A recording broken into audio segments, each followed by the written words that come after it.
Hello friends, आज आपण आपल्या कॉमर्स फॅकल्टीचा व्हेरी इम्पॉर्टंट सब्जेक्ट आहे. सब्जेक्ट एसपी मीन चिटणीसाची कार्यपद्धती या विषयाच्या मुलांनो महारिव्हिजनच्या पार्ट 1 ला आपण सुरुवात करत आहोत. पण त्याआधी मित्रांनो तुम्हाला एक छोटीशी विनंती आहे. तुम्ही जर चॅनलला नवीन असाल तर चॅनलला सबस्क्राईब करायला विसरू नका. बेल आयकॉनला प्रेस करायला विसरू नका, जेणेकरून येणाऱ्या व्हिडिओची नोटिफिकेशन तुम्हाला आधी बघता येईल. तुमची जर्नी 11वी पासून तर एम.कॉम पर्यंत अशीच सुरू राहणार आहे. मुलांनो, आपण मागील व्हिडिओमध्ये आपलं जे काही ओसीएम या विषयाची महारिव्हिजन होती, दोन्ही पार्ट आपण समजून घेतले होते. काल आपला ओसीएमचा पेपर झाला आणि तुम्ही जर आपले ओसीएमचे आयएमपी प्रश्न बघितले असेल तर 80 पैकी 80 मार्काचं हे आपल्या आयएमपी क्वेश्चन मधलं तुमच्या पेपरमध्ये होतं. फक्त एक ऑब्जेक्टिव्हचा क्वेश्चन जो होता योग्य क्रम लावा, तो आपण जरी घेतला नव्हता तरी तुम्हाला त्याचा अभ्यास करण्यासाठी आपण सांगितलं होतं. आणि तो जो प्रश्न होता तो दुसऱ्या प्रश्नावर आधारित असल्यामुळे जे आपण इतर वस्तुनिष्ठ प्रश्न घेतले त्यामुळे तुम्हाला योग्य क्रम लावा हाही प्रश्न सोपा गेला. सर्वांना चांगले मार्क पडो त्यासाठी तुम्हाला बेस्ट ऑफ लक. आणि मुलांनो, आपला जो काही मंगळवारी होणारा एसपी या विषयाचा पेपर आहे त्या विषयाची जी काही आता महारिव्हिजन आहे त्या महारिव्हिजनचा पार्ट 1 आपण आजच्या व्हिडिओमध्ये समजून घेऊयात. पण सगळ्यात महत्त्वाचं मुलांनो, ही महारिव्हिजन समजून घेण्याआधी आपण आता पार्ट 1 मध्ये ऑब्जेक्टिव्ह समजून घेणार आहोत आणि पार्ट 2 मध्ये आपली थिअरी जो पार्ट आहे म्हणजे प्रश्न दुसऱ्यापासून तर शेवटच्या प्रश्नापर्यंत अशा 2 पार्ट मध्ये आपण महारिव्हिजन घेणार आहोत. तर मुलांना सगळ्यात महत्त्वाचं रिव्हिजन सुरू करण्याआधी तुमच्याकडे काय पाहिजे तर तुमच्याकडे पाहिजे तो म्हणजे पेपर पॅटर्न. आता पेपर पॅटर्न तुमच्या सर्वांकडे असेलच, पण पुन्हा एकदा आपण एक 5 मिनिटं जो काही आपला ऑब्जेक्टिव्हचा पेपर पॅटर्न आहे त्या ऑब्जेक्टिव्हच्या पेपर पॅटर्नवर डिस्कशन करूयात, चर्चा करूयात आणि मग आपण महारिव्हिजनला सुरुवात करू. पण त्याआधी सर्वांनी फटाफट चॅनलला लाईक करा, चॅनलला सबस्क्राईब करा आणि जो काही व्हिडिओ आहे त्या व्हिडिओला फास्टली लाईक करायचे. आता आपण पहिल्या टप्प्यामध्ये जो काही पेपर पॅटर्न आहे त्या पेपर पॅटर्न मध्ये जो काही क्वेश्चन नंबर 1 आहे तो क्वेश्चन नंबर 1 आपण समजून घेऊया. तर बघा, तुम्हाला पेपर पॅटर्नचा क्वेश्चन नंबर बोर्डवर डिस्प्ले झालेला आहे. महाराष्ट्र राज्य माध्यमिक व उच्च माध्यमिक शिक्षण मंडळ पुणेच्या शिक्षण मंडळाकडून हा आपल्याला पेपर पॅटर्न अधिकृत पेपर पॅटर्न आहे. विषय चिटणीसाची कार्यपद्धती इयत्ता 12वी प्रश्नपत्रिका आराखडा. आता त्याच्यामध्ये कॉलम बघा, प्रश्न क्रमांक, प्रश्न, बाकी पुढे प्रतिप्रश्न गुण वगैरे त्याचं आपल्याला काही काम नाही, आपल्याला फक्त प्रश्न समजून घ्यायचा आहे. त्यांनी दिलेले प्रतिप्रश्न गुण, एकूण प्रश्न याचा संपूर्ण जो काही व्हिडिओ आहे तो आपल्या चॅनल ऑलरेडी आपण अपलोड केलेला आहे, तिथे तुम्ही तो बघू शकता. आता पहिले आपण प्रश्न कोणते पहिल्या प्रश्नामध्ये समजून घेऊया. पहिला प्रश्न आहे, खाली दिलेल्या उपप्रश्नापैकी कोणतेही 4 उपप्रश्न विचारले जातील. खाली जे काही उपप्रश्न दिलेले आहेत त्यापैकी कोणतेही 4. आता खाली जर तुम्ही बघितलं त्याच्या खाली बघा अ, ब, क, ड, इ, फ, ग, ह, इ, ज असे 10 प्रकारचे उपप्रश्न आहे मुलांना. टोटल एकूण किती प्रकारचे उपप्रश्न आहेत? 10. पण तुम्हाला विचारताना 4च प्रकारचे उपप्रश्न विचारले जाणार आहे. पहिले आपण या 10ही प्रकारचं अर्थ एकदा समजून घेऊया. जरी एखादा तुम्हाला दुसरा प्रश्न त्याच्यामध्ये उद्या परवा पेपरला आला तरी तुम्ही तो लिहू शकता. तर बघा मुलांनो, त्यामध्ये पहिला आहे रिकामी जागी योग्य पर्याय निवडून विधाने पुन्हा लिहा. आता जो आहे रिकाम्या जागी योग्य पर्याय निवडून विधाने पुन्हा लिहा. तुम्हाला ऍक्च्युअली पर्याय दिले असतात, 3 पर्याय किंवा 4 पर्याय दिले असतील, त्याच्यातून एक पर्याय लिहून ती जागा पुन्हा लिहायची असते. म्हणजे वाक्य पुन्हा लिहायचं. तुम्ही नुसतं फक्त रिकामी जागा लिहिली, उत्तर जरी बरोबर असेल तर मार्क्स मिळत नाही. प्रश्न पहिले समजून घ्यायचा. त्यांनी काय सांगितले, वाक्य पुन्हा लिहा. तेच वाक्य पुन्हा लिहायचं उत्तरासहित. 2 नंबर आहे बघा, म्हणजे ब, जोड्या जुळवा. जोड्या जुळवत असताना आपल्याला ती सवय असते, हॅबिट, बाण करायची, असे अॅरो करायचे. अजिबात ते बाण वगैरे वापरायचे नाही. गट पहिले लिहून घ्यायचा आणि गटासमोर पुढच्या ब गट आपण जो लिहितो, तर ब गटामध्ये उत्तरचा कॉलम करायचा आणि गटासमोर त्याचं उत्तर लिहायचं. म्हणजे गट आणि उत्तर आहे अशा पण तुम्हाला जुळवा लिहायचे, ते तुम्हाला महारिव्हिजन मध्ये समजून जाईल. त्यानंतर क आहे, योग्य शब्द, शब्दसमूह, संज्ञा लिहा. म्हणजेच मुलांनो, एका शब्दामध्ये उत्तर लिहायचं तुम्हाला. एक तुम्हाला असं सेंटेन्स दिलेलं असेल, वाक्य दिलेलं असेल आणि त्या वाक्याचं एका शब्दामध्ये तुम्हाला उत्तर क मध्ये लिहायचंय. ड आहे, बरोबर की चूक ते लिहा. आता पेपरमध्ये तुम्हाला चूक की बरोबर येतं, बरोबर की चूक एकच आहे. तुम्हाला सेंटेन्स दिलेलं असेल, ते सेंटेन्स चूक आहे की बरोबर आहे एवढंच तुम्हाला त्यामध्ये सांगायचंय. त्याच्यानंतर ई आहे, गटात न बसणारा शब्द ओळखा. आता गटात न बसणारा शब्द ओळखायला पर्याय असतं, विसंगत शब्द ओळखा किंवा चुकीचा शब्द ओळखा. अशा तिन्ही प्रकारामध्ये तुम्हाला कोणतं येऊ शकतं. पण गटात न बसणारा शब्द म्हणजे काय, की तुम्हाला 3-4 शब्द दिलेले असतील. काही याच्यामध्ये काही प्रश्नात 3 शब्द आहे, काही याच्यात 4 आहे. त्याच्यात जो वेगळा शब्द आहे, जो मॅच होत नाही बाकी शब्दांशी, तो विसंगत आहे. तो बाजूला काढायचा आणि ते तुमचं उत्तर असणार आहे. खूप सिंपल मुलांनो हा प्रश्न आहे. त्याच्यानंतर फ आहे, खालील विधाने पूर्ण करा. आता मुलांनो, आपल्याला बघा 10वी पर्यंत रिकाम्या जागा असायच्या, त्याच्यामध्ये आपला पर्याय नसायचे. म्हणजे फक्त रिकाम्या जागेची डॉट डॉट केलेले असायचे आणि उत्तर आपल्याला आठवून लिहावं लागायचं. मग त्याच पद्धतीने हा फ प्रश्न आहे. खालील विधाने पूर्ण करामध्ये तुम्हाला ऑप्शन दिलेले नसतात. तुम्हाला विचार करून ती रिकामी जागा पूर्ण करायची असते. त्याच्यानंतर पुढचं बघा तुम्ही, ग आहे, कंसातील अचूक पर्याय निवडा. ग काय, कंसातील अचूक पर्याय निवडा. आता मुलांना तुम्हाला याच्यामध्ये काय असणार आहे, की तुम्हाला एक बॉक्स दिलेला असेल आणि त्या बॉक्समध्ये तुम्हाला असं काही काही ब्लँक शीट दिली. जसं जोड्या-जोड्याचे कसे बॉक्स असतात, तसं बॉक्समध्ये ब्लँक शीट असेल आणि तुम्हाला तिथं योग्य पर्याय निवडायचा आहे त्या बॉक्समध्ये. अशा पद्धतीने हा ग प्रश्न आहे. तर ह आहे एका वाक्यात उत्तर लिहा. एका वाक्यात उत्तर लिहा तुम्हाला माहीत आहे. प्रश्न म्हणजे काय? म्हणजे काय? अशा टाइपचे प्रश्न येतात आणि त्याचं 2 ते 3 ओळी तुम्हाला उत्तर लिहायचं असतं. त्याच्यानंतर ई आहे. खालील वाक्यातील अधोरेखित शब्द दुरुस्त करून वाक्य पुन्हा लिहा. मुलांनो तुम्हाला एक वाक्य दिलेलं असेल. समजा मी उदाहरण तुम्हाला एक वाक्य सांगतो.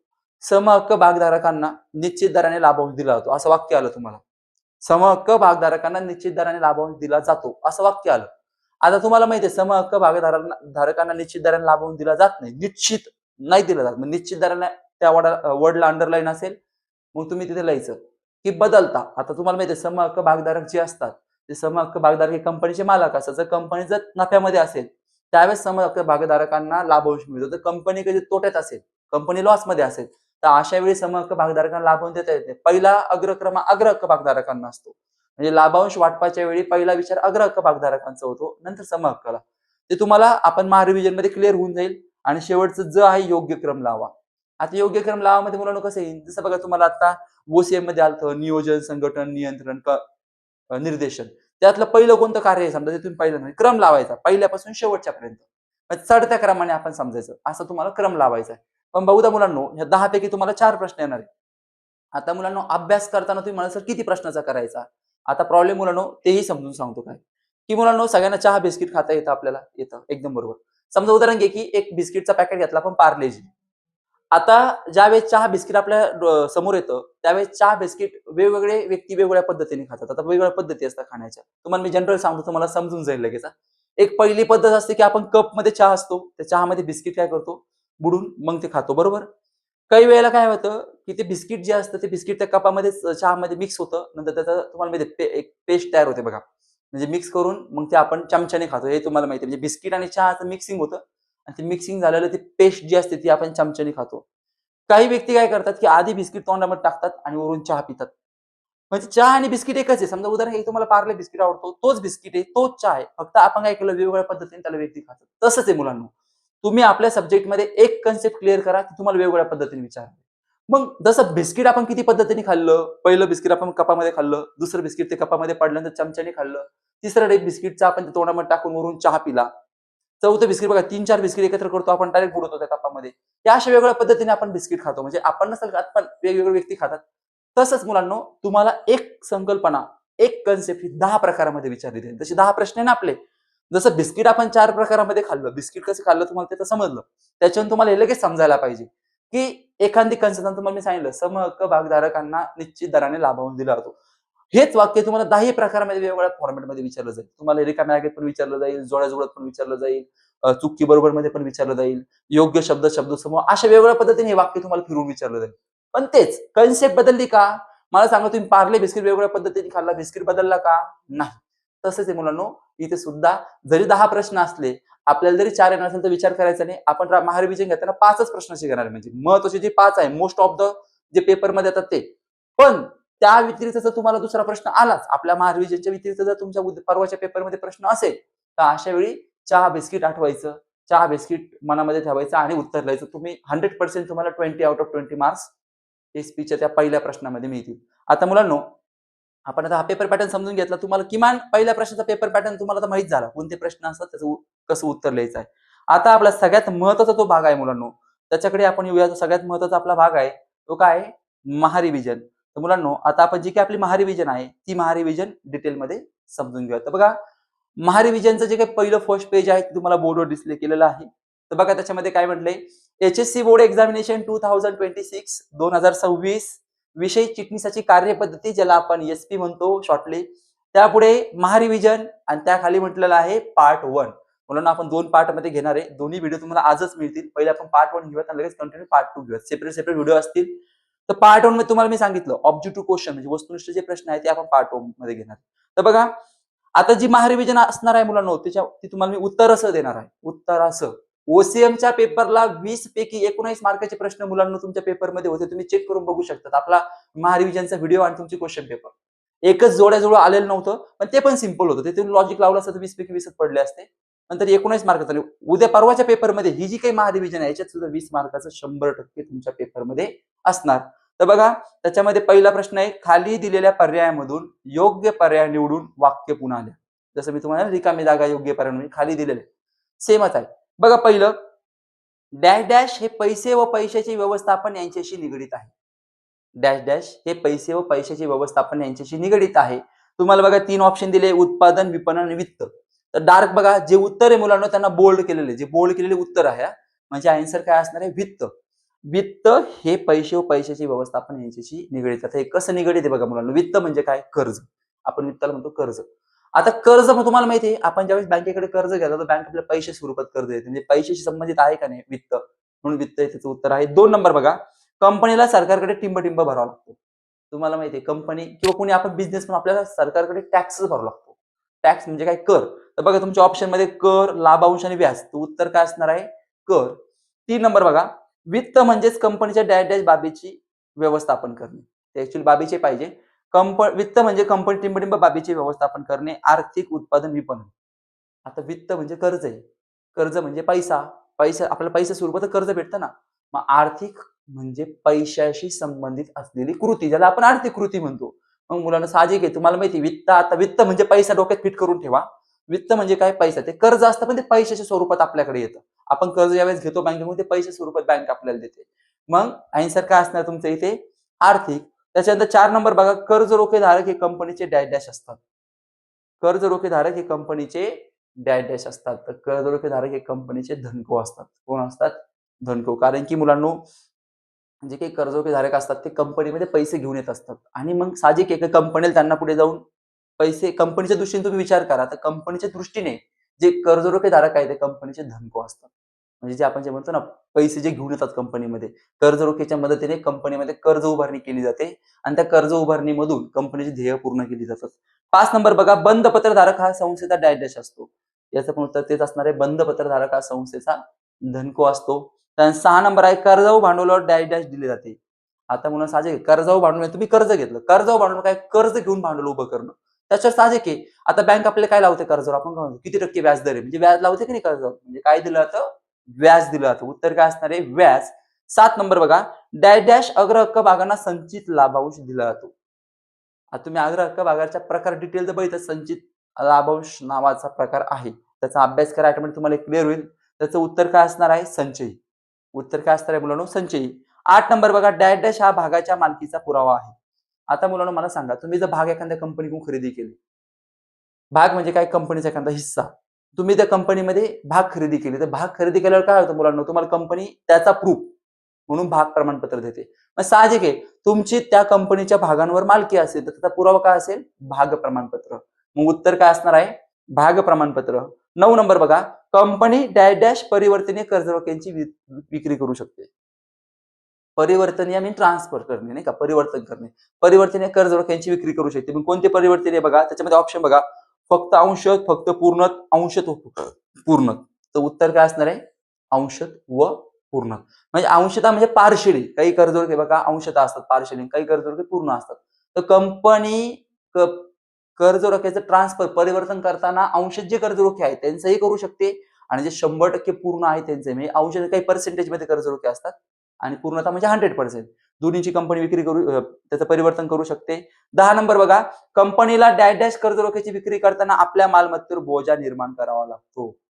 कंपनीला डॅश डॅश कर्जरोख्यांची विक्री करताना आपल्या मालमत्तेवर बोजा म्हणजे मित्रांनो काय, शब्दाचा अर्थ घेऊ नका. बोजा म्हणजे आपली मालमत्ता दाखवावी लागते, वाढवावी लागते मालमत्ता. बोजा चढवावा लागतो, सर्वावा लागतो म्हणजे मालमत्ता वाढवावी लागते. तर कधी, तर ऑप्शन मध्ये बघा तुम्हाला 3 ऑप्शन आहे, सुरक्षित, असुरक्षित आणि परतफेडीचे. तर त्याचं उत्तर असणार आहे सुरक्षित.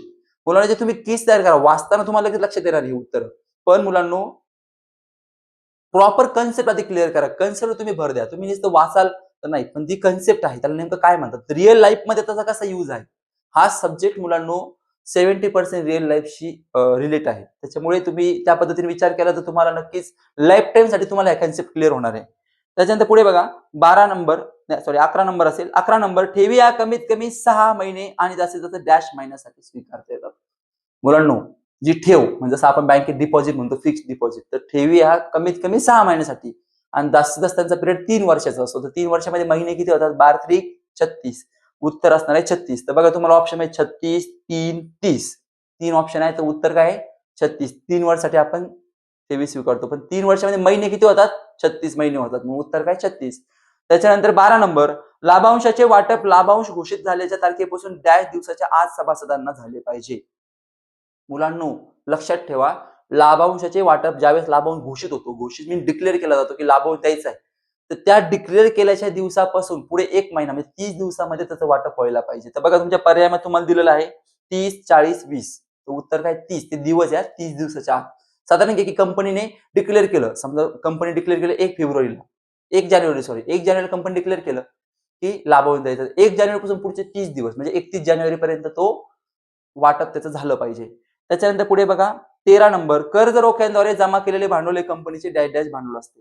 मुलांनो, जे भांडवल आपण कर्ज रोख्याद्वारे जमा करतो त्याला आपण कर्जाऊ भांडवल म्हणतो. कर्ज रोख्यांना आपल्याला भविष्य काळात कंपनीच्या दृष्टीने तुम्ही विचार केला तर कंपनीची जी देयता असते, कंपनीला ते भांडवल देऊ करायचं असतं. कर्ज रोख्याच्या मार्फत जे भांडवलची आपण निर्मिती करतो ते कंपनीला देऊ करायचं असतं. म्हणून मुलांनो, ते काय असतं? आपलं कर्जाऊ भांडवल असतं, म्हणजे कर्ज घेऊन उभं केलेलं. जे कर्ज रोख्याद्वारे जे भांडवल उभं केलं असं लक्षात ठेवा, कर्ज रोख्याद्वारे उभं केलेलं भांडवल ऑलवेज नेहमी कोणतं भांडवल असतं? कर्जाऊ. कर्जाऊ भांडवल म्हणजे कर्ज घेऊन उभं केलेलं जे भांडवल सोप्या भाषेमध्ये. त्याच्यानंतर बघा 14 नंबर, भारतात डिपॉझिटरी कायदा डॅश डॅश मध्ये संमत झाला किंवा अस्तित्वात आला असं येतं तुम्हाला. तर 3 ऑप्शन आहे बघा, 1919, 1996 आणि 1999. तर उत्तर तुमचं काय असणार आहे? 1996. डोक्यात ठेवा मुलांनो, भाग पेढी 1996, भाग पेढी 1996 असं जर डोक्यात ठेवलं तरी पण तुम्हाला ते फिट राहील. त्याच्यानंतर पुढे बघा 15 नंबर, डीमॅट केलेले भाग डॅश डॅश आहे. डीमॅट केलेले भाग डॅश डॅश आहे. डीमॅट केलेले भाग फंगिबल आहे. तर फंगिबलचं मिनिंग वगैरे काय आहे ते पुढे मी तुम्हाला सांगेल. त्याच्यानंतर 16 नंबर, डॅश डॅश ISIN साठी आवेदन सादर डॅश डॅश ISIN साठी आवेदन सादर करावे लागते. तर बघा त्याच्यामध्ये ऑप्शन आहे समहक्क, अग्रहक्क, इतर. सॉरी, कंपन्यांना, डीपींना आणि डिपॉझिटला. सॉरी, ते 17 नंबरचं वाचलं मी, 16 नंबरचं आहे. 16 नंबरचे ऑप्शन काय आहे बघा, कंपन्यांना, डीपींना, डिपॉझिटला. तर मुलांनो, ज्यावेळेस कंपनी आपली नोंदणी आपण करत असतो त्यावेळेस जे ISIN ही एक योजना आहे, त्या योजनेमध्ये कंपनीला काय करावं लागतं? त्यांची आवेदनं म्हणजे जसं आपण ज्याला अर्ज म्हणतो, की नोंदणी अर्ज असतो तसा अर्ज त्यांना सादर करावा लागतो. एक ही इन्स्टिट्यूट कंपनी असते की जी नियंत्रण ठेवण्याचं काम करत असते. ती ह्या कंपन्यांशी संबंधित असते आणि त्यांना काय करावं लागतं, की जे काही कंपनी आहे त्या कंपनीला आवेदन त्यांना सादर करावं लागतं. त्याच्यानंतर पुढे बघा 17 नंबर, लाभांश प्रथम डॅश डॅश भागधारकांना दिला जातो. आता तुम्हाला माहिती आहे लाभांशाचं प्रथम प्राधान्य लाभांशमध्ये तुम्हाला माहिती आहे की अग्रहक्क भागधारकांना असतं. समहक्क भागधारकांना जर कंपनी नफ्यात असेल, अग्रहक्क नंतर समहक्कांचा विचार केला जातो. पहिले विचार कोणाचा होतो? अग्रहक्क. मग कोणाला दिला होता पहिला लाभांश? अग्रहक्क भागधारकांना. 18 नंबर बघा, डॅश डॅश म्हणजे नफ्यातील हिस्सा जो कंपनीद्वारे भागधारकांना दिला जातो. आता मुलांना साहजिक आहे, नफ्यातील हिस्सा कोणता भागधारकांना देतो आपण? लाभांश. मुलांना तुम्हाला लाभांश कसं क्लिअर असं दोन्ही ठिकाणी जागा क्लिअर झाल्या असतात. तर कंपनीचा जो नफा होतो, तर कंपनी नफ्यातून भागधारकांना लाभांश देत असते. तर उत्तर काय असणार तुमचं इथे? लाभांश. त्याच्यानंतर 19 नंबर बघा, वित्तीय बाजार असा बाजार आहे ज्यामध्ये लोक डॅश डॅश आणि डेरिव्हेटिव्हचा कमी व्यवहार किमतीवर व्यापार करतात. आता मुलांनो, त्यांनी काय सांगितलं 19 वित्तीय बाजार असा बाजार आहे ज्यामध्ये वित्तीय बाजार म्हणजे त्याच्यामध्ये आपण जे म्हणतो की म्हणजे आपले जे कर्ज असतात, कर्जाशी संबंधित म्हणजे भाग बाजार, नाणे बाजार हा वित्तीय बाजाराचा एक भाग आहे. मग बघा त्यामध्ये लोक काय करतात? डॅश डॅश आणि डेरिव्हेटिव्हचा कमी व्यवहार किमतीवर वापर करतात. तर डॅश डॅश म्हणजे काय? वित्तीय प्रतिभूती. आता प्रतिभूती म्हणजे ज्याला आपण भाग म्हणतो. प्रतिभूती म्हणजे काय? भाग. ज्या वित्तीय प्रतिभूती आहे, त्या वित्तीय प्रतिभूतीचा वापर हा वित्तीय बाजारामध्ये मोठ्या प्रमाणावर होतो. आणि वित्तीय बाजारामध्येच मुलांना नाणे बाजार, भांडवल बाजार, भाग बाजार या कन्सेप्ट येत असतात. त्याच्यामुळे वित्तीय बाजारामध्ये सगळ्यात महत्त्वाचा घटक काय असेल तर तो भाग आहे. भाग म्हणजेच काय? प्रतिभूती. म्हणजे कोणत्या? वित्तीय प्रतिभूती. म्हणून उत्तर काय असणार आहे? वित्तीय प्रतिभूती. 20 नंबर बघा, व्यापारी बँक व्यापारी विपत्र स्वीकारते यास डॅश डॅश म्हणतात. व्यापारी बँक व्यापारी विपत्र स्वीकारते यास डॅश डॅश म्हणतात. तर बघा राजकोष पत्रे, व्यावसायिक विपत्र, व्यावसायिक पतपत्र. तर उत्तर काय असणार आहे? व्यावसायिक विपत्र. आता राजकोष पत्र मुलांना जे असतं तर ते बघा आपण 100चा स्टॅम्प, 500 स्टॅम्प, गव्हर्नमेंट जे डॉक्युमेंट त्याला आपण लीगल डॉक्युमेंट म्हणतो राजकोष पत्राला. व्यावसायिक विपत्र त्याचं उत्तर आहे. त्याच्यानंतर 21 नंबर बघा, केंद्र सरकार नाणे बाजारात डॅश डॅशचे वाटप करून कर्जावर रक्कम उभारते. केंद्र सरकार, आता तुम्हाला हेही माहिती आहे, केंद्र सरकार मीन्स गव्हर्नमेंट आहे. मग मला सांगा, मी तुम्हाला आता राजकोष पत्राचं मिनिंग सांगितलं. राजकोष म्हणजे काय, स्टॅम्प वगैरे असतं बघा आपले, मुद्रांक आपण ज्याला म्हणतो. तर मुलांनो, केंद्र सरकार मुद्रांक काय करतं, ते त्याचे वाटप करून कर्जावर रक्कम उभारते. मुद्रांकाचं वाटप करून. मुद्रांक मीन्स काय, राजकोष पत्रे. त्या राजकोष पत्राचं वाटप करून गव्हर्नमेंट कर्जाच्या माध्यमातून भांडवल उभारणी करत असतं. मग उत्तर काय असणार आहे याचं? राजकोष पत्र. 22 नंबर, डॅश डॅश हा भागाच्या किमती कमी होतील असा अंदाज दर्शवतो. डॅश डॅश हा भागाच्या किमती कमी होतील असा अंदाज दर्शवतो. पहिला ऑप्शन आहे मंदीवाला, दुसरा ऑप्शन आहे तेजीवाला आणि तिसरा ऑप्शन आहे अडत्या. तर मुलांनो, उत्तर याचं असणार आहे मंदीवाला. आता मंदी मीन्स काय मुलांनो, की बाजारपेठेमध्ये म्हणजे बाजारपेठेमध्ये कमी लोक आहे, बाजारपेठ कमी झालेली आहे. मंदी काय म्हणतो? मंदी म्हणजे खूप शांतता आहे. त्याला आपण मंदी म्हणतो. म्हणजे कस्टमर कमी होणे. मग भाग बाजारामध्ये भागधारक जे जे भाग खरेदी विक्रीचं प्रमाण कमी होणं. मग हे काय म्हणतं बघा याच्यामध्ये, हा भागाच्या किमती कमी होतील. किमती कमी होणार भागाच्या. किमती कमी होणार म्हणजे मंदी येणार. ज्यावेळेस वस्तू असू दे किंवा भाग असू दे, त्याची किमती कमी होतात तेव्हा मंदी येते. आणि जेव्हा किमती वाढतात त्याला आपण म्हणतो तेजी. किमती वाढतात त्याला काय, तेजी म्हणत असतो आपण. म्हणजे किमती कमी होणार म्हणजे कोणतं? मंदी. त्याच्यानंतर पुढे 23 नंबर, कर्ज रोखे धारकांना निश्चित दराने डॅश डॅश मिळतो.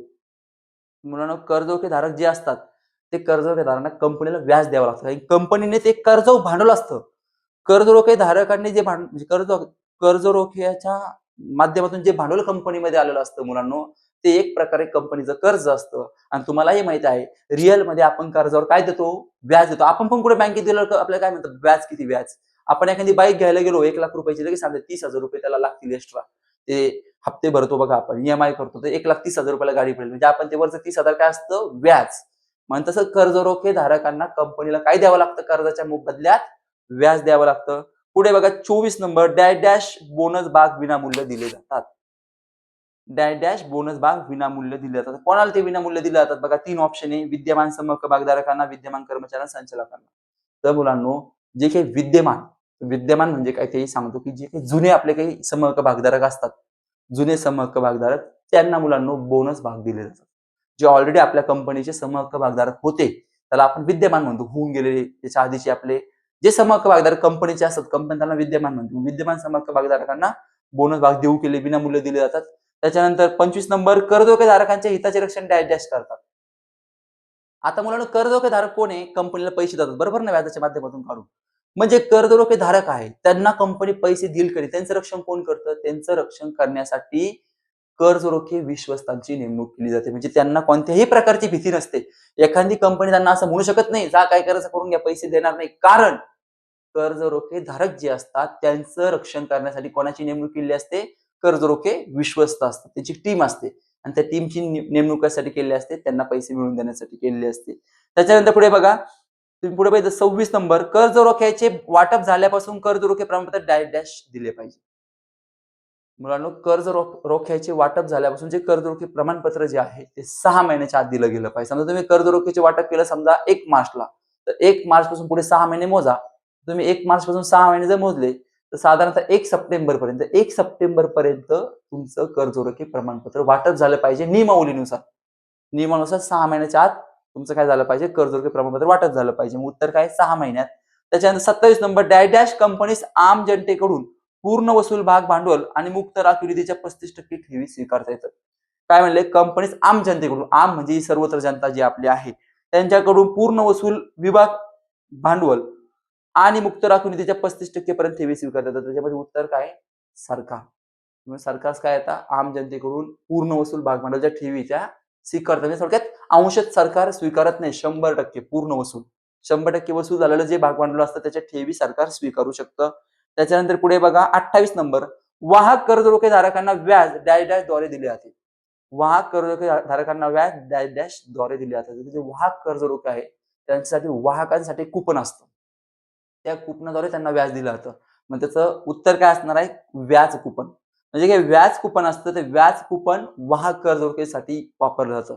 डोळ्यासमोर आणा, वाहक कर्जरोखे व्याज कुपन, वाहक कर्जरोखे व्याज कुपन. एवढं जरी तुम्ही लक्षात ठेवले 2 शब्द, तरी सुद्धा तुम्हाला ही रिक्वेस्ट तुमची फिट होऊन जाईल. त्याच्यानंतर 29 नंबर, ठेवी हे कंपनीचे डॅश डॅश प्रकारचे कर्ज आहे. ठेवी हे कंपनीचे डॅश डॅश प्रकारचे कर्ज आहे. मुलांनो, कंपनी जी असते, तर कंपनी ठेवीच्या प्रमाणे जे कर्ज उभारते, तर ते अल्प मुदतीचं कर्ज असतं. आणि तुम्हाला माहित आहे, की आपण जी ॲज अ कंपनी म्हणजे ठेव ठेवतो, त्याच्यावर जे कर्ज आपण घेतो त्याचं साहजिक आपल्याला अ, आपण जे ठेव गहाण ठेवतो त्याचे कमी प्रमाणामध्ये जेवढं कमीत कमी वेळेसाठी कर्ज घेता येईल तेवढं आपण घेतो. म्हणून हे काय अल्प मुदतीचं कर्ज असतं. आणि 30 नंबर आहे, डॅश मधून लाभांश घोषित केला जाऊ शकत नाही. डॅश मधून लाभांश घोषित केला जाऊ शकत नाही. मुलांनो, जे ऑलरेडी भागधारकांचं किंवा कंपनीचं जे काही भांडवल असेल, तर कंपनी कधीच भांडवलामधून लाभांश देत नाही. तर कंपनीला जो नफा झालेला असतो, कंपनी त्या नफ्यातून काय देत असते? लाभांश देत असते. मग उत्तर काय असणार तुमचं? भांडवल. तर अशामध्ये मुलांनो, तो प्रश्न पहिला अ होता. त्याचे 30 फक्त आपण एक्झाम्पल घेऊ. तुमच्या पुस्तकामध्ये मुलांनो 139 रिकाम्या जागा आहेत. आपण त्याच्यावर पूर्णपणे जवळ-जवळ 1 ते दीड दिवस अभ्यास करून 30 तुम्हाला ज्या काही मोस्ट ऑफ द इम्पोर्टंट ज्या काही फिल इन द ब्लँक्स होत्या, विधाने पूर्ण करावं ते घेतलेले आहे. ते तुम्हाला समजलेलं आहे. त्याचा पुढचा प्रश्न दुसरा म्हणजे प्रश्न पहिल्यामध्ये ब आहे. ब काय आहे? जोड्या जुळवा. आता मुलांनो, तुम्हाला मी म्हणाल बिस्किट. आता तुम्ही पहिल्या स्टेपचं बिस्किट खाल्लंय. पहिला प्रश्न अ मध्ये कसं? चहामध्ये, कपामध्ये बुडून. आता तसेच प्रश्न तुम्हाला त्याच्याशी संबंधित तुम्ही ते क्लिअर केलं ना, अगदी तुम्हाला जोड्या-जुळवा निम्म्या क्लिअर होणार आहे बघा. जोड्या-जुळवामध्ये पहिले अ गट आहे, नंतर उत्तर आहे. तर अ गटमध्ये बघा, भांडवली अर्थसंकल्प, उत्तर असणारी गुंतवणुकीचा निर्णय. भांडवली अर्थसंकल्प उत्तर आहे गुंतवणुकीचा निर्णय. पुढे आहे भांडवल संरचना, विविध वित्त स्त्रोताचे मिश्रण. आता भांडवल संरचना मुलांनो काय असतं, की भांडवल आपण गोळा करतो. त्याची एक रचना भांडवल रचना तयार करतो. मग भांडवल रचना तयार करताना आपण कुठून किती पैसे बिझनेसमध्ये म्हणजे आपल्या कंपनीमध्ये आणलेले. आपल्या कंपनीमध्ये आपण कोणकोणत्या विभागामार्फत, कोणकोणत्या मार्गाने पैसे आणलेले म्हणजे विविध वित्त स्त्रोत. वित्त म्हणजे पैसा. पैसे संबंध असे जे विविध स्त्रोत आहे, ज्याने पैसा आपल्या कंपनीमध्ये आलेला आहे, त्याचं मिश्रण म्हणजे काय? भांडवल संरचना. त्याच्यानंतर पुढे बघा, कर्जरोखे विश्वस्त, विश्वस्त करार. कर्जरोखे विश्वस्त, विश्वस्त करार. आता कर्जरोखे विश्वास तुम्हाला माहिती आहे, कर्जरोख्यांचे रक्षण करण्यासाठी कर्जरोखे विश्वासाची नेमणूक केली आहे. त्यांच्यासाठी काय असतं पुढे? विश्वस्त करार असतो. त्याच्यानंतर कर्जरोखे प्रमाणपत्र, कर्जाचे दस्तऐवज. कर्जरोखे प्रमाणपत्र मुलांना काय असतं कंपनीसाठी, की कंपनी जे कर्ज घेतलेलं आहे, कर्जरोखेदार जे कर्जाची कंपनी उभारणी केली, त्याचा एक प्रूफ असतो. लीगल प्रूफ, लेखी पुरावा असतो, की मी कर्ज घेतलेले आहे आणि मी हे कर्ज एवढ्या-एवढ्या दिवसामध्ये परत करेल, असं त्याच्यामध्ये नमूद केलेलं असतं त्या प्रमाणपत्रामध्ये. त्याच्यानंतर पुढे बघा, बोनस भाग, नफ्याचे भांडवलीकरण. आता मुलांना बोनस भाग जे आहे ते तुम्हाला 2 प्रकरणामध्ये विचारलेलं आहे. इथे बोनस भाग तुम्हाला विचारलं, इथं काय नफ्याचे भांडवलीकरण आणि दुसरं जे बोनस भाग जे विद्यमान समहक्क भागधारकांना दिले जातात, त्याचं ते उत्तर असणार आहे.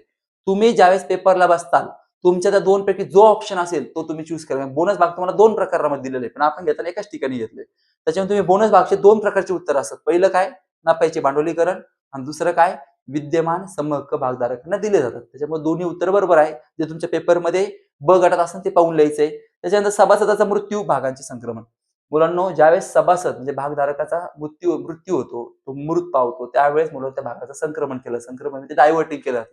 भाग्य केलं जातं, संक्रमित केलं जातं, त्याचं डायव्हर्जन केलं जातं. त्याच्यानंतर पुढे बघा मुलांनो, ई-एस-पी-एस. आता मुलांनो, ई-एस-पी-एस मीन्स काय? ती कर्मचारी भाग विकल्प योजना आहे. ही एक योजना आहे एक प्रकारची. ही योजना कंपनी सुरू केलेली. पण ही योजना फक्त आणि फक्त जे विद्यमान आपले भागधारक होते जुने, त्यांसाठीच आहे. म्हणून विद्यमान कर्मचाऱ्यांसाठी आहे. म्हणून विद्यमान कर्मचाऱ्यांसाठी कंपनीने कोणती योजना आणलेली आहे? कर्मचारी भाग विकल्प योजना. त्याला शॉर्टली इंग्लिशमध्ये म्हणलं ई-एस-पी-एस. त्याच्यानंतर पुढे बघा, एफ-पी-ओ.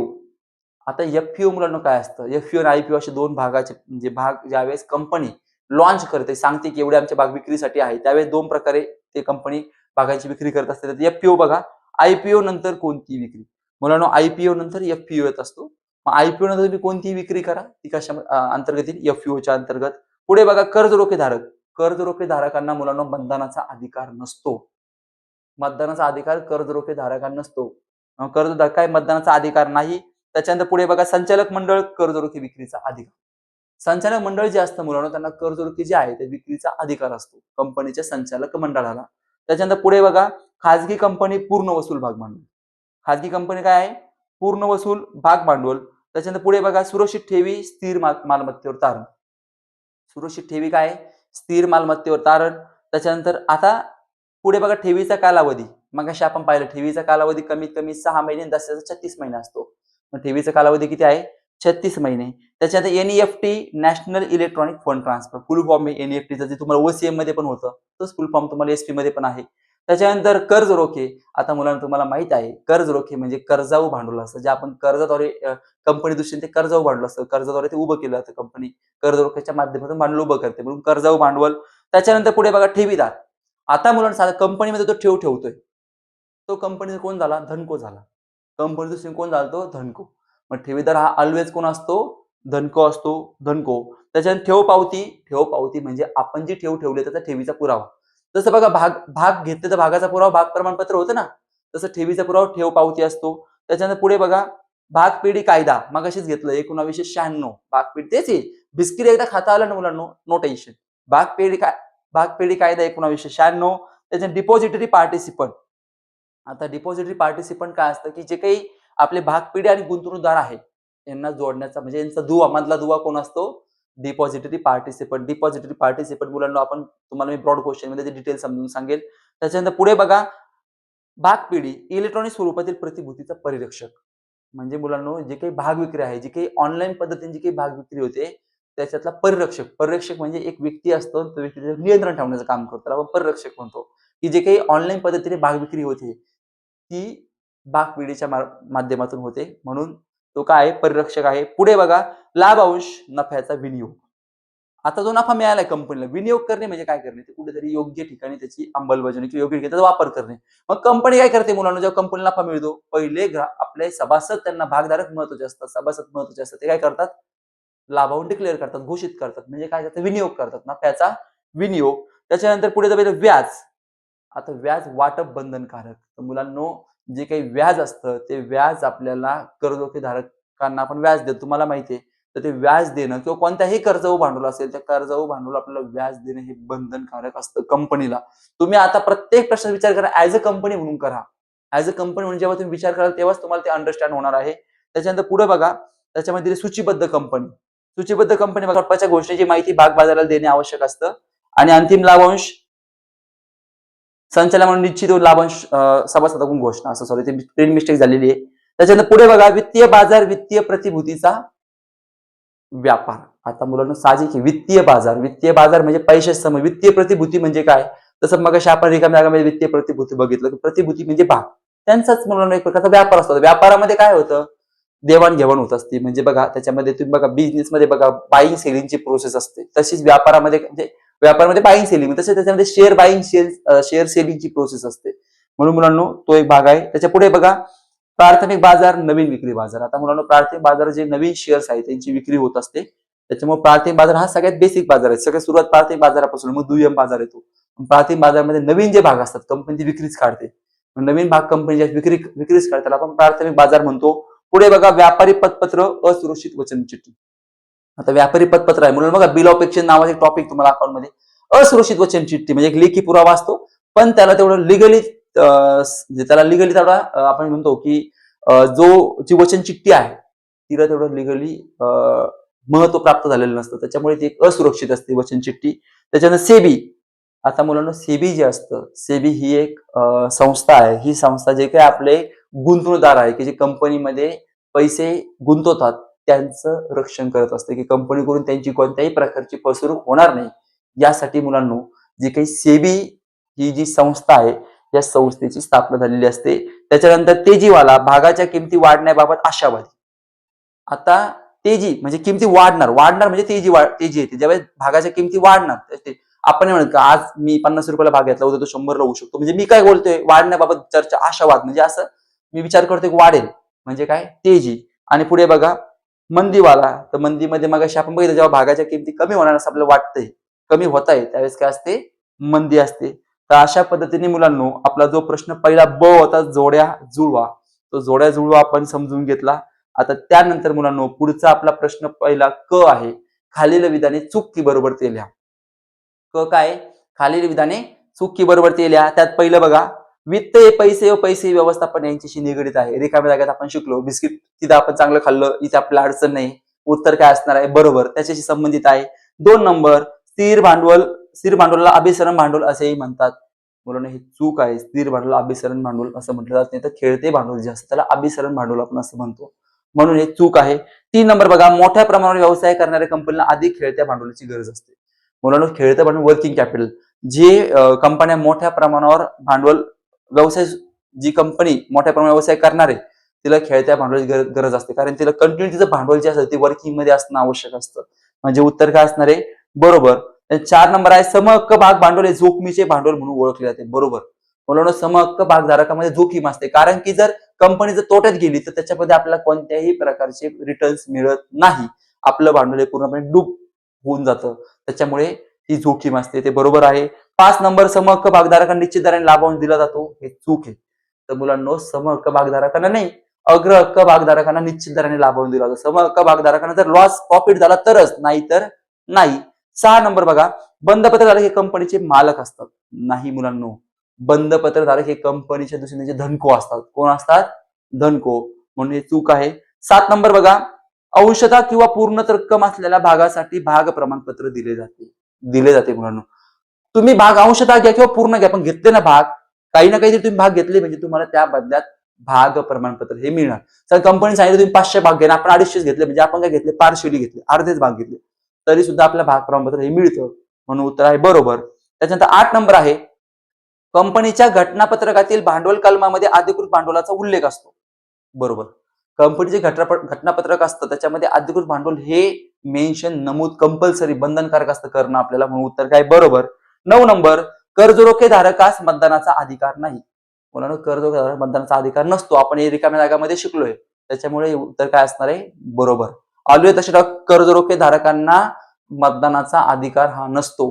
10 नंबर, सुरक्षित कर्जरोखे वितरित करताना कंपनीला मालमत्तेवर बोजा निर्माण करावा लागतो. एकदम बरोबर. रिकाम्या जागा आपण शिकलोय बघा, ज्यावेळेस कंपनी सुरक्षित कर्जरोख्याची विक्री करते त्यावेळेस कंपनीला आपल्या मालमत्तेवर बोजा चढवावा लागतो. बरोबर. 11 नंबर, ठेव विवरणपत्र दरवर्षी 31 मार्च पूर्वी सादर करणे आवश्यक असते. म्हणून असं काहीही नाहीये. ठेव विवरणपत्र कंपनीला 31 मार्च पूर्वी सादर करणे याबाबत कोणतीही तरतूद नाही, म्हणून हे काय? चूक.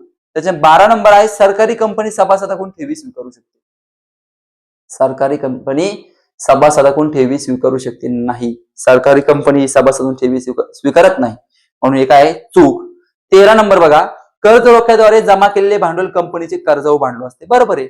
आपण तिसरी वेळ आता ऐकण्याची, जे भांडवल आपण कर्ज रोख्याद्वारे उभारतो त्याला आपण कर्जाऊ भांडवल म्हणतो, म्हणजे काय असणार आहे? बरोबर. त्याच्यात 14 नंबर आहे, खाजगी कंपनी आम जनतेकडून ठेवी स्वीकारू शकत नाही. मुलांनो, खाजगी कंपनी आम जनतेकडून ठेवी स्वीकारू शकत नाही. बरोबर आहे. आम जनतेकडून ही सरकारी कंपनी ठेवी स्वीकारते, म्हणून हे काय? चूक. सॉरी, खाजगी कंपनी आम जनतेकडून ठेवी स्वीकारू शकत नाही. बरोबर, म्हणजे हे विधान बरोबर आहे, कारण तिथे ठेवी कोण स्वीकारू शकतंय? सरकारी कंपनी, म्हणून हे काय? बरोबर. त्याच्या 15 नंबर आहे, ठेवीदारांना मतदानाचे हक्क दिले जातात नाही. मुलांनो, जसं कर्जरोखेदारांना मतदानाचा अधिकार नसतो तसंच ठेवीदारांना सुद्धा मतदानाचा अधिकार दिला जात नाही. त्याच्यामुळे हे पण काय? चूक. 16 नंबर बघा, भौतिक स्वरूपातील प्रतिभूती धारण करणे जोखमीचे आहे. मुलांनो, भौतिक म्हणजे ज्याला आपण आपल्या भाषेमध्ये ऑफलाईन म्हणू शकतो. ऑफलाईन स्वरूपातील जे काही आपले प्रतिभूती धारण करणे जोखमीचे आहे, कारण की मुलांनो, प्रतिभूती धारण करणे म्हणजे ऍक्सेप्ट आपण जे करतो, तर मुलांना तुम्हाला माहिती आहे की भागपिढी ही ऑनलाईन पद्धत आहे. ऑनलाईन पण जर आपण ते ऑफलाईन केलं त्याच्यामध्ये आपल्या साहजिक रिस्क जास्त असणार आहे. आता तुम्हाला माहिती सगळं भाग व्यवहार हा ऑनलाईन चालतो. तुम्ही जर ऑफलाईन पद्धतीने त्याच्यामध्ये काही भाग ऑफलाईन पद्धतीने ठेवत असाल बाय रेकॉर्ड, तर ते काय? जोखमीचं आहे. त्याच्यानंतर मुलांना पुढे बघा, 17 नंबर, भागपिढी पद्धती बँकिंग पद्धती सारखीच आहे. बरोबर. ऑनलाईन आहे ना मुलांना, भागपिढी पद्धती ऑनलाईन पद्धत आहे, म्हणून ही पद्धत कशी? त्याच्यामध्ये जे व्यवहार होतात ते बँकिंग पद्धती सारखीच होतात. जसं बँकिंग पद्धत असते सेम डिमॅट अकाउंट वगैरे, तेच त्याच्यामध्ये आहे. बँकिंग मध्ये पण तेच चालतं. पैसे आपण भरतो, मग ती कंपनी कट करते, ह्याच पद्धतीची प्रोसेस या भागपिढी पद्धतीमध्ये असते, म्हणून बरोबर. त्याच्यानंतर पुढे बघा, 18 नंबर, एकदा जाहीर केलेला लाभांश रद्द करता येत नाही. मुलांना एकदा कंपनी लाभांश घोषित केला तर कंपनी तो लाभांश रद्द करण्याचा कंपनीला कोणताही अधिकार नसतो, म्हणून हे काय असणार आहे? बरोबर. त्याच्यानंतर 19 नंबर, भांडवल बाजार हा दीर्घ मुदतीच्या निधीसाठी आहे. बरोबर मुलांना. म्हणून नाणे बाजार हा अल्प मुदतीचा बाजार असतो आणि भांडवल बाजार हा दीर्घ मुदत म्हणजे 1 वर्षापेक्षा जास्त कालावधीसाठी भांडवल बाजार असतो, म्हणून हे काय असणार आहे? बरोबर. त्याच्यानंतर पुढे बघा, 20 नंबर, प्राथमिक बाजार नवीन प्रतिभूतीचा बाजार म्हणून ओळखला जातो. बरोबर. तुम्ही पाहिलं, प्राथमिक बाजार नवीन भागांची विक्री करते ना, करते की नाही? म्हणून नवीन प्रतिभूती म्हणजे नवीन भागांचा बाजार म्हणून ओळखला जातो. एकदम बरोबर आहे, कारण प्राथमिक बाजार हा याच्यामध्ये प्रामुख्याने नवीन भागांची विक्री केली जाते. नवीन भागाच्या विक्रीतून नवीन प्रतिभूतीचा बाजार तयार होतो, म्हणून काय असणार आहे? बरोबर. त्याच्यानंतर 21 नंबर आहे, मुंबई भाग बाजार BSE, त्याला आपण बॉम्बे स्टॉक एक्सचेंज, हा भारतातील सर्वात जुना भाग बाजार आहे. म्हणून बरोबर आहे, सगळ्यात जुना भाग बाजार हा BSE आहे, मुंबई भाग बाजार, ज्याला आपण बॉम्बे स्टॉक एक्सचेंज म्हणतो. त्याच्यानंतर पुढे 22 नंबर आहे, स्वेट समहक्क भाग ही कंपनीच्या संचालकांना किंवा कर्मचाऱ्यांना दिले जातात. स्वेट समहक्क भाग हे कंपनी संचालकांना किंवा कर्मचाऱ्यांना दिले जातात. बरोबर मुलांना, हे भाग जे असतात ते कंपनी सभासद व कर्मचाऱ्यांना प्रथमदर्शनी दिले जातात. त्याच्यानंतर मुलांना पुढे बघा 23 नंबर, जनतेने विक्री न केलेल्या भांडवलास खपलेले भांडवल म्हणतात. जनतेने विक्री न केलेल्या भांडवलास खपलेले भांडवल म्हणतात. मुलांना ही चूक आहे, याच्याबद्दल मी तुम्हाला पुढे महारिव्हिजन मध्ये सांगेन. त्याच्यानंतर पुढे बघा मुलांनो 24 नंबर, कर्ज रोखे धारकांना व्याज दिले जाते. मुला मगाशी शिकलो की कर्ज रोखे धारक हे कंपनी दृष्टीने हे कर्जाऊ भांडवल असतं आणि कर्जाऊ भांडवल कंपनीला बंधनकारक असतं व्याज देणं, म्हणून त्याच्यावर काय दिलं जातं, व्याज दिलं जातं, हे बरोबर आहे. त्याच्यानंतर 25 नंबर बघा, कर्ज रोख्याचे वाटप केल्यानंतर 6 महिन्याच्या आत कर्ज रोखे प्रमाणपत्र दिले जाते. मुलांना तेही बरोबर आहे. आपण तेही शिकलो की ज्यावेळेस कर्ज रोख्याचं वाटप होतं त्या वाटपानंतर 6 महिन्याच्या आत, साधारण तुम्ही 1 मार्चला कर्ज रोखे वाटप केलं तर 6 महिने 1 सप्टेंबर पर्यंत कंपनीला ते कर्ज रोखे प्रमाणपत्र द्यावं लागतं. 6 महिन्याचा पिरियड असतो कर्ज रोखे प्रमाणपत्रासाठी, जे आपण ऑब्जेक्टिव्ह मध्ये क्लिअर केले किंवा आपण जोडजुळवामध्ये पण शिकलोय. आता पुढे बघा ड आहे, गटात न बसणारा शब्द ओळखा. ड काय मुलांनो, गटात न बसणारा शब्द ओळखा. त्याच्यामध्ये पहिलं बघा, कर्ज रोखे भांडवल, समहक्क भाग भांडवल, अग्र हक्क भाग भांडवल. आता तुम्हाला माहिती आहे मुलांनो, कर्ज रोखे भांडवल हे कर्जाऊ भांडवल आहे आणि समहक्क आणि अग्र हक्क भाग भांडवल हे कंपनी भागांची विक्री करून त्याची उभारणी करतं. म्हणजे वेगळं काय मुलांनो, कर्ज रोखे भांडवल. उत्तर काय असणार आहे, कर्ज रोखे भांडवल. त्याच्यानंतर 2 नंबर बघा, दर्शनी मूल्य, बाजार मूल्य, परतफेडीचे मूल्य. आता मुलांना ज्यावेळेस कंपनी भागांची विक्री करते किंवा कंपनी सांगते की आता भाग विक्रीच कंपनी काढते, तर कंपनीला त्यावेळेस बाजार मूल्य आणि दर्शनी मूल्य, भागाची मूळ किंमत, दर्शनी किंमत म्हणजे मूळ किंमत, भागांची मूळ किंमत आणि बाजार किंमतीचा विचार करावा लागतो. परतफेडीचा विचार कंपनी करत नसते, म्हणून परतफेडीत जे मूल्य असतं हे काय आहे, विसंगत आहे. 3 नंबर बघा, व्यापारी कर्ज, अधिविकर्ष, रोकड खाते, रोकड कर्ज.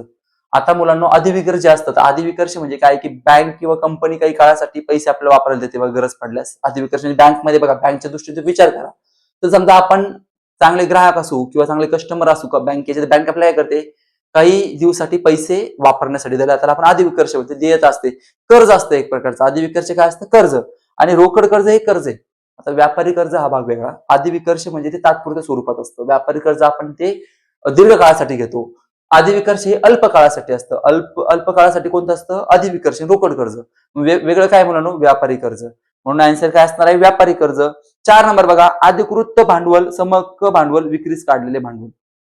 आता मुलांना ज्यावेळेस कंपनी नोंदणी करते, ज्यावेळेस कंपनी नोंदणी करते, तर कंपनी सगळ्यात पहिले अधिकृत भांडवल नोंदवावं लागतं आणि त्याच्यानंतर त्याच्या पुढे कंपनी विक्रीस काढलेलं भांडवल ते किती आहे ते कंपनीला त्याच्यामध्ये नमूद करावं लागतं. समहक्क भाग भांडवल त्याच्यामध्ये विषय येत नाही, ते वेगळं आहे. त्याच्यामुळे समहक्क भाग भांडवल हा वेगळा भाग आहे, त्याच्यामुळे ते उत्तर असणार आहे. 5 नंबर, ईसीओएस, ईएसपीएस हक्क भाग, स्वेट समहक्क भाग.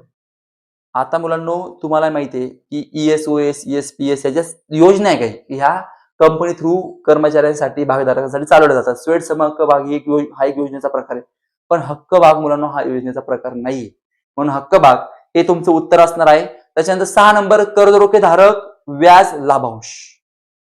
पुढे काय 6 नंबर काय, कर्ज रोखे धारक, व्याज, लाभांश. तर मुलांना इथे उत्तर काय असणार आहे, वेगळा पर्याय काय असणार आहे इथे, तर इथे वेगळा पर्याय मुलांना असणार आहे तो म्हणजे कर्ज रोखे धारक. आता मुलांनो तसं पाहायला गेलं तर त्याचं लाभांश उत्तर यायला पाहिजे. तर लाभांश कशात, कर्ज रोखे धारक आहे त्यांना आपण काय देतो, व्याज देतो, म्हणून लाभांश. आता काही दुसऱ्या प्रकरणामध्ये पण सेम मुलांना दिलं तिथे उत्तर लाभांश येतं, तिथे उत्तर काय येतं, लाभांश. त्याच्यामुळे दोन्ही प्रेफर केलं तर अडचण नाही, कारण की 2 प्रकरणामध्ये मुलांना हा प्रश्न आलेला आहे. एका प्रकारामध्ये त्याचं उत्तर कर्जरोखे धारक आहे, दुसऱ्या प्रकारामध्ये उत्तर लाभांश. त्याच्यानंतर पुढे बघा 7 नंबर, कर्जरोखे विश्वस्त कोर्ट, एनसीएलटी. आता एनसीएलटी जी आहे मुलांनो, ही एक संस्था आहे जी भागबाजारामध्ये काम करते. कोर्टाचं त्याच्यामध्ये फार काही विषय नाही. कर्जरोखे विश्वस्त कोण असं, जे कर्जरोख्यांचं रक्षण करतात. आता कर्जरोखे बाजारात संबंधित आहे, त्यांचं रक्षण विश्वस्त करतात आणि कोर्ट थोड्या बाजूला ठेवा. आणि हे जे दुसरी एनसीएलटी आहे ही एक संस्था ती भागबाजारात काम करते. वेगळं कोणाला, कोर्ट. उत्तर काय असणार आहे, कोर्ट. त्याच्यानंतर 8 नंबर आहे, खाजगी कंपनी, पात्र सार्वजनिक कंपनी, सरकारी कंपनी. तर मुलांना याचं उत्तर असणार आहे सरकारी कंपनी.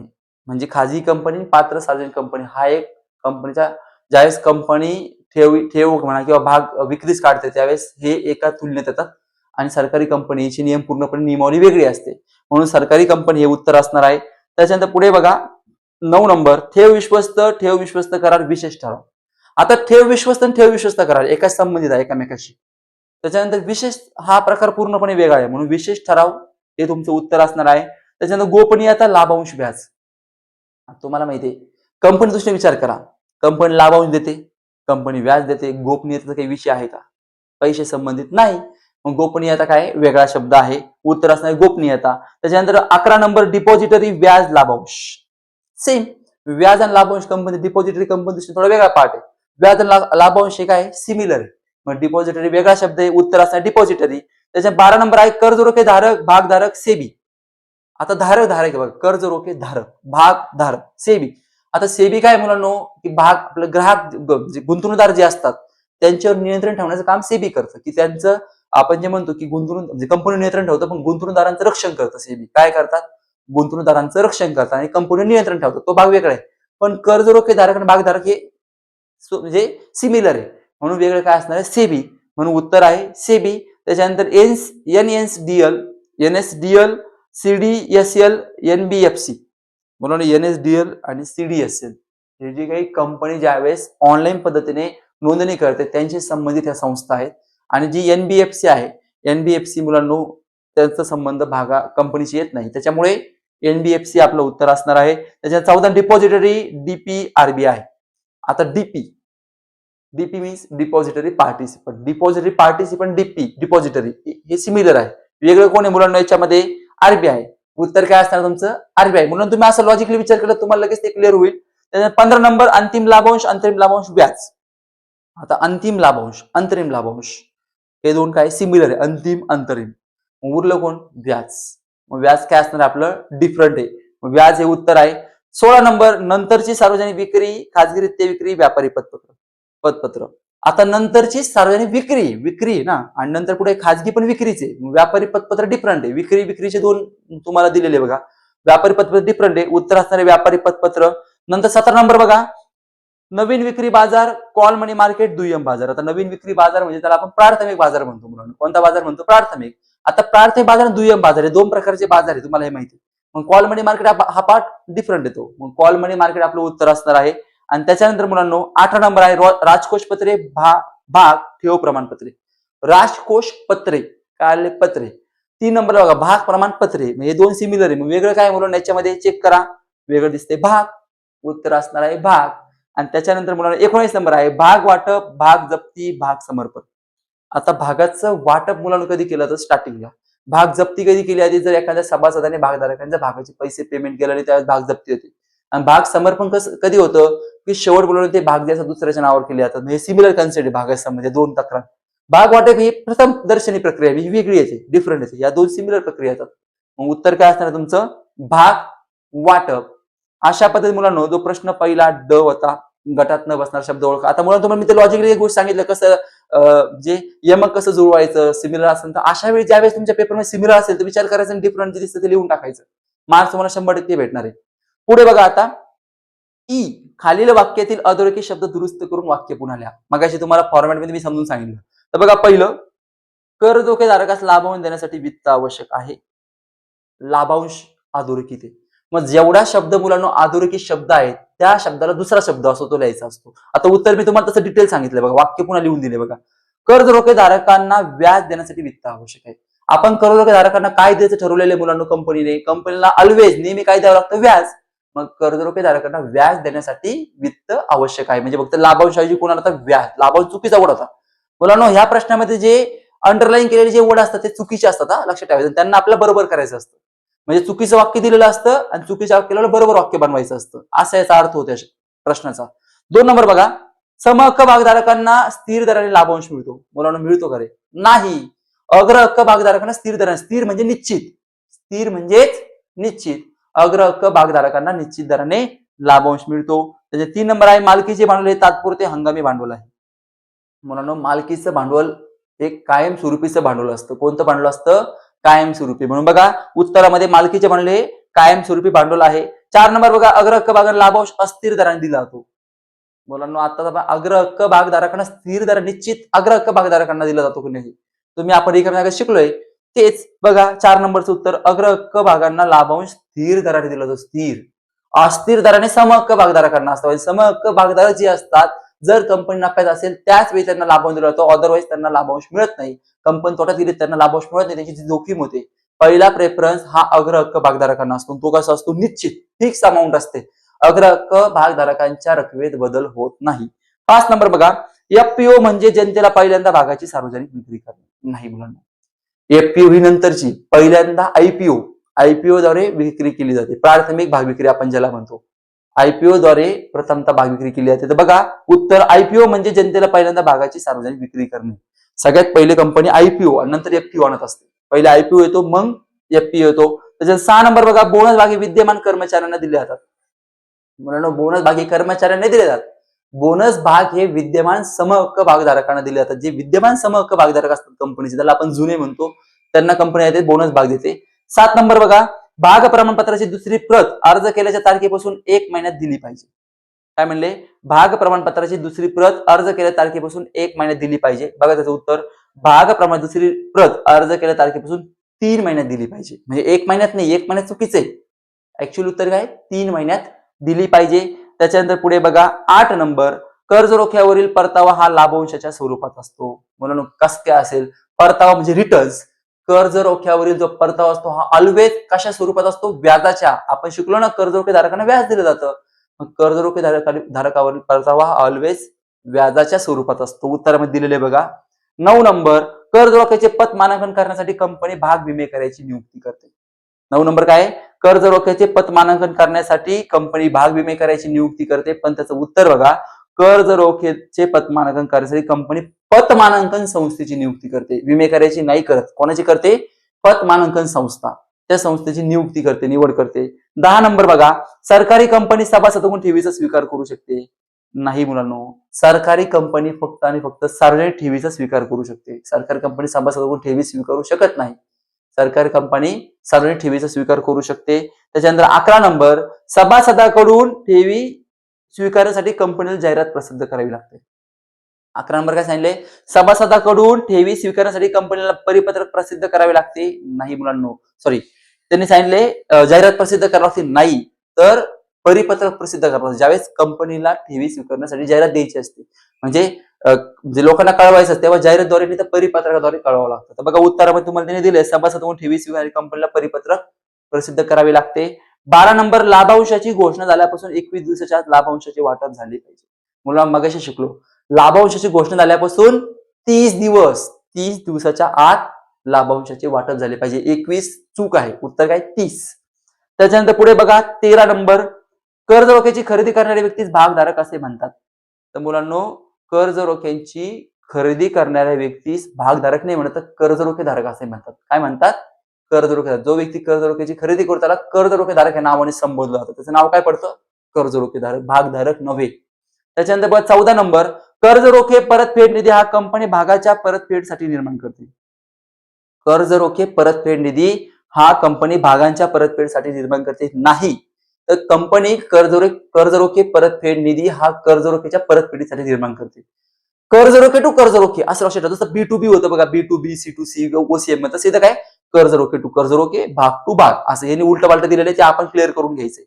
त्याच्या पुढे बघा 15 नंबर, ठेवीदार हे कंपनीचे मालक असतात. नाही मुलांनो, मगाशी आपण शिकलो, कर्ज रोखे धनको असतात. कोण असतात?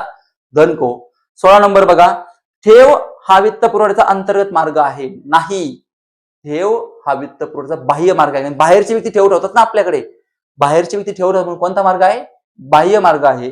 17 नंबर बघा, ठेवीदारांना लाभांश मिळण्याचा हक्क आहे. नाही, ठेवीदारांना लाभांश नाही मिळत.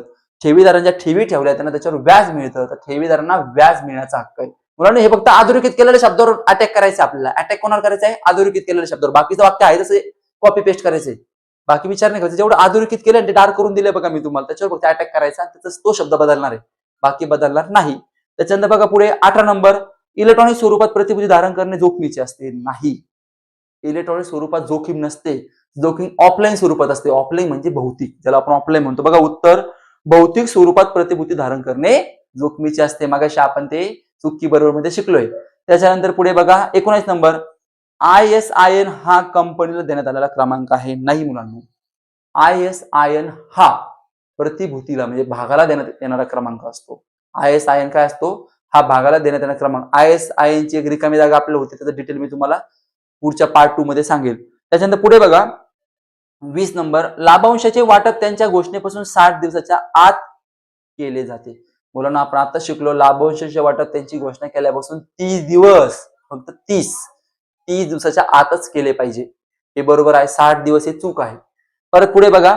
त्याच्यानंतर 21 नंबर, दुय्यम बाजारात कंपनी जनतेला प्रथमतः नवीन भागाची विक्री करते नाही. कंपनी जनतेला नवीन भागाची विक्री ही प्राथमिक बाजारात करते. कोणत्या बाजारात करते? प्राथमिक. उत्तर बघा तुम्ही त्याचं. प्राथमिक बाजारात कंपनी जनतेला प्रथमतः नवीन भागाची विक्री करते. त्याच्यानंतर पुढे बघा 22 नंबर, वित्तीय बाजारचे मुख्यतः भांडवल बाजार आणि कॉल मनी मार्केट यामध्ये वर्गीकरण केले जाते. तर नाही मुलांनो, वित्तीय बाजाराचं 2 भागात वर्गीकरण होतं. पहिला असतो भांडवल बाजार आणि दुसरा असतो नाणे बाजार. मग वित्तीय बाजारचे मुख्यतः भांडवल बाजार आणि नाणे बाजार या 2 भागामध्ये वर्गीकरण केलं जातं. त्याच्यानंतर पुढे बघा 23 नंबर, प्रतिभूती बाजारातील प्रतिभूतीची वाटप करणाऱ्यांच्या हिताचे रक्षण करणे हे सेबीचे कार्य आहे. नाही. सेबीचे कार्य काय? ग्राहकांच्या गुंतवणूकदाराच्या हिताचे रक्षण करणे हे सेबीचे कार्य आहे. आपण गुंतवणूकदार आहे, सेबी आपला विचार करते, कंपनीचा नाही. तर बघा, प्रतिभूती बाजारातील गुंतवणूकदारांच्या हिताचे रक्षण करणे हे सेबीचे कार्य आहे. त्यानंतर 24 नंबर, दलालास प्रत्यक्ष गुंतवणूकदारासोबत व्यवहार करण्याची परवानगी असते नाही. दलालास परवानगी नसते. जो अडते असतो, अडत्यास प्रत्यक्ष जे काही गुंतवणूकदारासोबत व्यवहार करण्याची परवानगी असते. दलालास परवानगी दिली जात नाही नियमानुसार.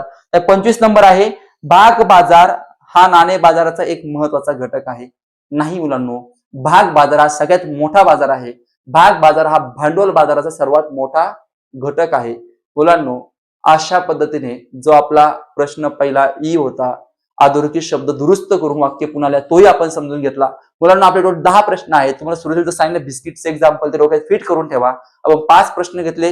मुलांना हे प्रश्न तुम्हाला खूप फायदेशीर ठरतील. तर अशा पद्धतीने मुलांना तुम्हाला व्हिडिओ आवडला, चॅनल लाईक, शेअर आणि सबस्क्राईब करायला विसरू नका. थँक्यू.